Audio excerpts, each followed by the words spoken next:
ಈ ಕಾರ್ಯಕ್ರಮದ ಪ್ರಾಯೋಜಕರು Gadiyar group of companies. Gadiar Group of Companies, synonymous with excellence and innovation, stands as your dynamic partner for progress. Gadiar Group ensures safety as guardians in firefighting and builds vibrant communities in real estate. Building tomorrow, today.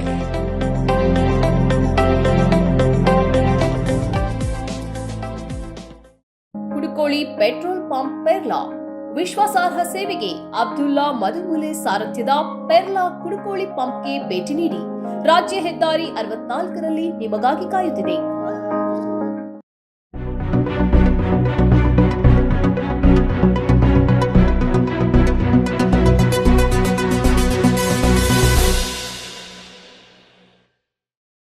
ವೀಕ್ಷಕರೇ, ಸನ್ಮಾರ್ಗ ಸುದ್ದಿ ಸಂಚಯಕ್ಕೆ ಸ್ವಾಗತ. ನಾನು RA Lohani. ಬಿಜೆಪಿಯಲ್ಲಿ ನನಗೂ ನನ್ನ ಮಗನಿಗೂ ಭವಿಷ್ಯ ಇಲ್ಲ ಎಂದು ತೀರ್ಮಾನಿಸಿಯೇ ಸ್ವತಂತ್ರ ಅಭ್ಯರ್ಥಿಯಾಗಿ ಸ್ಪರ್ಧಿಸುತ್ತಿದ್ದೇನೆ.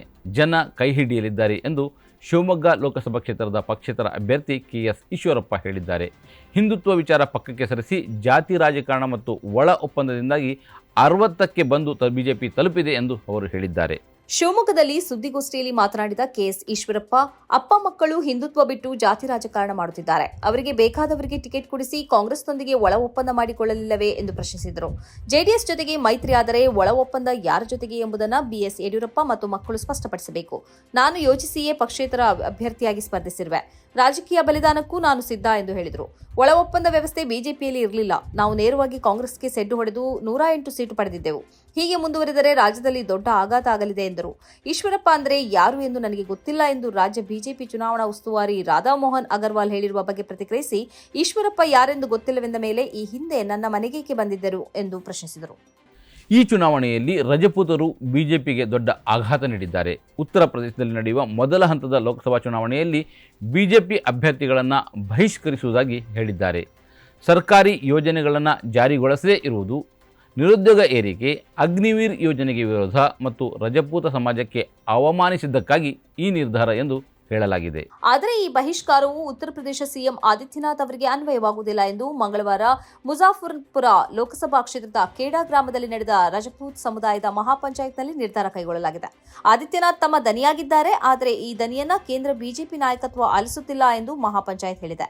ರಜಪೂತ್ರ ಪ್ರಭಾವ ಅಧಿಕವಾಗಿರುವ ಸಿವಾಲಿಕಸ್, ಬಾಗ್ಪತ್, ಸರ್ದಾನ, ಮೀರತ್, ಕಥೌಲಿ, ಮುಜಾಫರ್ಪುರ್ ವಿಧಾನಸಭಾ ಕ್ಷೇತ್ರ ವ್ಯಾಪ್ತಿಯ 24 ಗ್ರಾಮಗಳ ಸಂಘಟನೆ ಚೌಬಿಸಿ ಈ ಮಹಾಪಂಚಾಯತ್ ಅನ್ನು ಆಯೋಜಿಸಿತ್ತು. ಮುಜಾಫರ್ಪುರ ನಗರದಲ್ಲಿ SP ಅಭ್ಯರ್ಥಿ ಹರೇಂದ್ರ ಮಲಿಕ್ಗೆ ಬೆಂಬಲವನ್ನ ಮಹಾಪಂಚಾಯತ್ ಘೋಷಿಸಿದೆ. ಇತರ ಕ್ಷೇತ್ರಗಳಲ್ಲಿ ಬಿಜೆಪಿಯನ್ನು ಸೋಲಿಸುವ ಸಾಮರ್ಥ್ಯವಿರುವ ಅಭ್ಯರ್ಥಿಗೆ ಮತ ನೀಡುವುದಾಗಿಯೂ ಮಹಾಪಂಚಾಯತ್ ಪ್ರಮುಖರು ಹೇಳಿದರು. ಮಾಜಿ ಪ್ರಧಾನಿಗಳಾದ VP ಸಿಂಗ್ ಮತ್ತು ರಜಪೂತ್ ಸಮುದಾಯದ ಚಂದ್ರಶೇಖರ್ ಅವರಿಗೆ ಏಕೆ ಭಾರತ ರತ್ನ ನೀಡಿಲ್ಲ ಎಂದು ಪ್ರಶ್ನಿಸಲಾಯಿತು. ರಾಜ್ಯದಲ್ಲಿ ದಿನದಿಂದ ದಿನಕ್ಕೆ ತಾಪಮಾನ ಹೆಚ್ಚಳವಾಗುತ್ತಿದೆ. ಈ ಸಮಯದಲ್ಲಿ ಕಪ್ಪು ಬಣ್ಣದ ಬಟ್ಟೆ ಧರಿಸುವುದರಿಂದ ಮತ್ತಷ್ಟು ಆರೋಗ್ಯದಲ್ಲಿ ಹೆಚ್ಚಳವಾಗುವ ಸಮಸ್ಯೆ ಇರುತ್ತದೆ. ಹೀಗಾಗಿ ವಕೀಲರ ಸಂಘದ ಮನವಿಯ ಮೇರೆಗೆ ಕರ್ನಾಟಕ ಹೈಕೋರ್ಟ್ ಏಪ್ರಿಲ್ 18ರಿಂದ ಮೇ 31ರವರೆಗೆ ರಾಜ್ಯಾದ್ಯಂತ ವಕೀಲರಿಗೆ ಕಪ್ಪು ಕೋಟು ಧರಿಸುವುದರಿಂದ ವಿನಾಯಿತಿ ನೀಡಿದೆ. ಈ ಬಗ್ಗೆ ರಿಜಿಸ್ಟ್ರಾರ್ KS ಭರತ್ ಕುಮಾರ್ ಮಂಗಳವಾರ ಸುತ್ತೋಲೆಯನ್ನು ಹೊರಡಿಸಿದ್ದಾರೆ. ಬೇಸಿಗೆ ಸಮಯದಲ್ಲಿ ವಕೀಲರು ಕಪ್ಪು ಕೋಟು ಬದಲಿಗೆ ಸಾದಾ ಬಿಳಿ ಬಣ್ಣದ ಶರ್ಟ್ ಅಥವಾ ಸಲ್ವಾರ್ ಕಮೀಸ್ ಅಥವಾ ಯಾವುದೇ ಶಾಂತ ಬಣ್ಣದ ಬಟ್ಟೆಗಳನ್ನು ಧರಿಸಬಹುದು ಎಂದು ಸುತ್ತೋಲೆಯಲ್ಲಿ ತಿಳಿಸಲಾಗಿದೆ.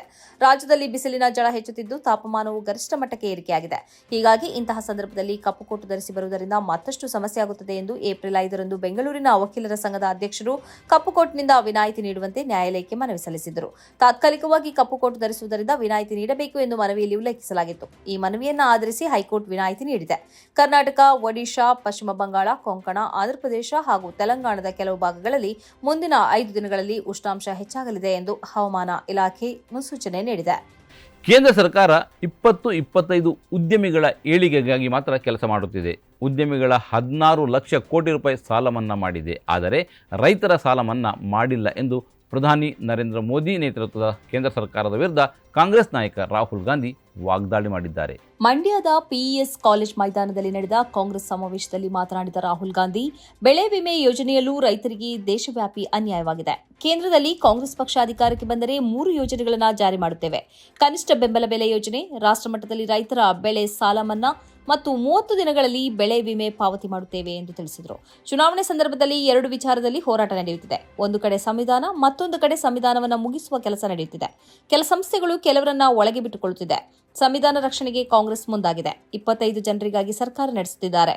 ಶ್ರೀಮಂತರ ಸಾಲ ಮನ್ನಾ ಮಾಡಲು ಆಗುತ್ತದೆ, ರೈತರ ಸಾಲ ಮನ್ನಾ ಯಾಕೆ ಮಾಡುತ್ತಿಲ್ಲ ಎನ್ನುತ್ತಿದ್ದಾರೆ ಎಂದರು. ಭಾರೀ ಮಳೆ ಮತ್ತು ಚಂಡಮಾರುತದಿಂದ ದುಬೈ ತತ್ತರಿಸಿದೆ. ಎಡೆಬಿಡದೆ ಸುರಿಯುವ ಮಳೆಯಿಂದಾಗಿ ಯುಎಇಯಾದ್ಯಂತ ವ್ಯಾಪಕವಾದ ಪ್ರವಾಹದ ಸ್ಥಿತಿ ಉಂಟಾಗಿದೆ. ಭಾರತ ಮತ್ತು ಯುಎಇ ನಡುವಿನ 28 ವಿಮಾನಗಳನ್ನು ರದ್ದುಗೊಳಿಸಲಾಗಿದೆ. ಭಾರತೀಯ ವಾಯುಯಾನ ಅಧಿಕಾರಿಗಳು ದುಬೈಗೆ ಹೋಗುವ ಸುಮಾರು 15 ವಿಮಾನಗಳನ್ನು ರದ್ದುಗೊಳಿಸಿದ್ದಾರೆ. ಅದೇ ವೇಳೆ ಭಾರತಕ್ಕೆ ಬರಬೇಕಿದ್ದ 13 ವಿಮಾನಗಳನ್ನು ರದ್ದುಗೊಳಿಸಲಾಗಿದೆ. 1949ರ ಬಳಿಕ ಇದೇ ಮೊದಲ ಬಾರಿಗೆ ಯುಎಇಯಲ್ಲಿ ದಾಖಲೆ ಪ್ರಮಾಣದ ಮಳೆ ಸುರಿದಿದ್ದು ವಿಮಾನಗಳ ವಿಳಂಬ ಅಥವಾ ಮಾರ್ಗ ಬದಲಾವಣೆಗೆ ಕಾರಣವಾಗಿದೆ. ಕಾರುಗಳು ಜಲಾವೃತಗೊಂಡ ರಸ್ತೆಗಳಲ್ಲಿ ಸಿಲುಕಿಕೊಂಡಿರುವ ದೃಶ್ಯಗಳು ಸಾಮಾಜಿಕ ಮಾಧ್ಯಮಗಳಲ್ಲಿ ವೈರಲ್ ಆಗಿವೆ. ಪ್ರಮುಖ ಶಾಪಿಂಗ್ ಸೆಂಟರ್ಗಳಾದ ದುಬೈ ಮಾಲ್ ಮತ್ತು ಮಾಲ್ ಆಫ್ ಎಮಿರೇಟ್ಸ್ ಎರಡೂ ಪ್ರವಾಹಕ್ಕೆ ಸಿಲುಕಿದ್ದು ಮೆಟ್ರೋ ನಿಲ್ದಾಣಗಳಿಗೂ ನೀರು ನುಗ್ಗಿದೆ. ರೆಡ್ ಮತ್ತು ಗ್ರೀನ್ ಲೈನ್ಗಳಲ್ಲಿನ ನಿಲ್ದಾಣಗಳಲ್ಲಿ ನಿರ್ವಹಣಾ ಕಾರ್ಯ ನಡೆಯುತ್ತಿರುವುದರಿಂದ ಸದ್ಯ ಕೆಲವು ಮಾರ್ಗಗಳಲ್ಲಿಯೂ ಮೆಟ್ರೋ ರೈಲುಗಳು ಕಾರ್ಯನಿರ್ವಹಿಸುತ್ತಿವೆ ಎಂದು ಅಧಿಕಾರಿಗಳು ತಿಳಿಸಿದ್ದಾರೆ. ಚಂಡಮಾರುತದ ಪ್ರಭಾವವು ದುಬೈನ ಆಚೆಗೂ ವಿಸ್ತರಿಸಿದ್ದು ಇಡೀ ಯುಎಇ ಮತ್ತು ನೆರೆಯ ಬಹರೇನ್ ಪ್ರವಾಹ ಮತ್ತು ಅವ್ಯವಸ್ಥೆಯಿಂದ ತತ್ತರಿಸಿದೆ. ಶಾಲೆಗಳನ್ನು ಮುಚ್ಚಲಾಗಿದ್ದು ಸರ್ಕಾರಿ ನೌಕರರಿಗೆ ರಿಮೋಟ್ ಕೆಲಸದ ವ್ಯವಸ್ಥೆಯನ್ನು ವಿಸ್ತರಿಸಲಾಗಿದೆ. ಒಮನ್ಗೆ ಅಪ್ಪಳಿಸಿದ ನಂತರ ಯುಎಇ ಮತ್ತು ಬಹರೇನ್ಗೆ ಚಂಡಮಾರುತ ಅಪ್ಪಳಿಸಿದ್ದು ಅಲ್ಲಿ ಮಕ್ಕಳು ಸೇರಿದಂತೆ 18 ಜನರು ಸಾವನ್ನಪ್ಪಿದರು. 1949ರ ನಂತರ ಇದು ಅತ್ಯಧಿಕ ಮಳೆಯಾಗಿದೆ ಎಂದು ಯುಎಇ ಅಧಿಕೃತ ಮಾಧ್ಯಮ ಹೇಳಿದೆ. ಚುನಾವಣಾ ಆಯೋಗವು ಸಾಮಾಜಿಕ ಜಾಲತಾಣ ಎಕ್ಸ್ಗೆ ಆಯ್ದ ಪೋಸ್ಟ್ಗಳನ್ನು ತೆಗೆದುಹಾಕುವಂತೆ ಸೂಚಿಸಿದೆ.